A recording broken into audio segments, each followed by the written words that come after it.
সামনে যে 2026 বিধানসভা নির্বাচন, এই নির্বাচন অত্যন্ত তাৎপর্যপূর্ণ নির্বাচন হতে যাচ্ছে।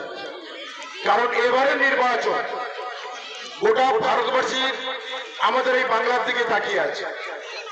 কারণ এই নির্বাচনে আমরা বিগত দিনে দেখেছি স্বাধীনতার পর যতগুলো সরকার এসেছে, কখনো কংগ্রেস, কখনো যুক্তফ্রন্ট, কখনো বামপন্থী, পরবর্তী সময়ে মমতা বন্দ্যোপাধ্যায় মা মাটি মানুষের সরকার, কিন্তু কোনরূপ ভাবে কোন সরকার মানুষকে বিপদে ফেলে আমরা বিগত দিনে দেখেছি মানুষ সরকার নির্বাচন করত।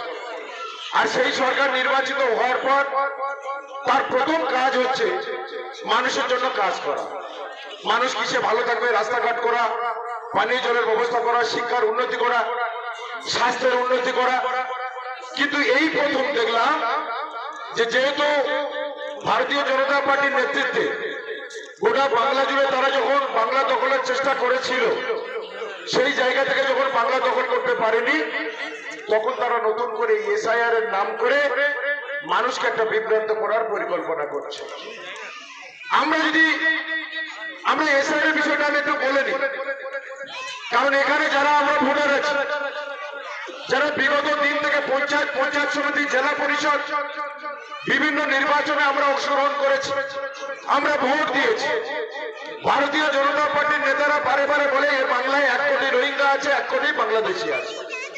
কিন্তু প্রফেশনাল ভোটার লিস্ট যখন পাবলিশ হলো, দেখা গেল 58 লক্ষ লোকের নাম বাদ পড়েছে। তার মধ্যে হচ্ছে 35 লক্ষ হচ্ছে শিফটেড মৃত ভোটার, আর বাকিটা হচ্ছে শিফটেড ভোটার। অর্থাৎ একজন বিবাহ সূত্রে অন্য জায়গায় চলে গেছে, কেউ কর্মসূত্রে অন্য জায়গায় চলে গেছে। এই 58 লক্ষ লোক যখন বাদ পড়েছে, তারা দেখলো যে 58 লক্ষ লোকের মধ্যে তাদের যে চিন্তা ভাবনা ছিল একটাও বাংলাদেশি বা রোহিঙ্গা নেই। তারা নতুন করে আবার একটা ফন্দি এঁটেছে, কি না লজিক্যাল ডিসক্রিপেন্সি, অর্থাৎ যাদের ভুল আছে, মানে মিসম্যাচ। অনেকের তো ভোটার কার্ডের নামের মিসম্যাচ থাকে, আপনারা জানলে অবাক হবেন।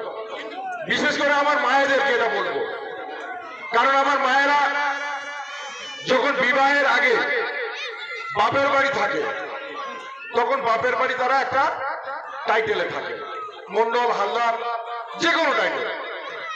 আর বিবাহের পরে স্বামীর বাড়ি যখন আসে, তারা তখন স্বাভাবিক কারণে স্বামীর টাইটেলে চলে আসে। অনেকে আসে না, কিন্তু বেশিরভাগ আপনি 95% দেখবেন স্বামীর টাইটেলে চলে আসে। বলছে এটা মিসম্যাচ আছে, হেয়ারিং এ দাঁড়াতে হবে। বিগত দিনে আমরা দেখেছি ভোটার লিস্ট বাংলায় ছিল।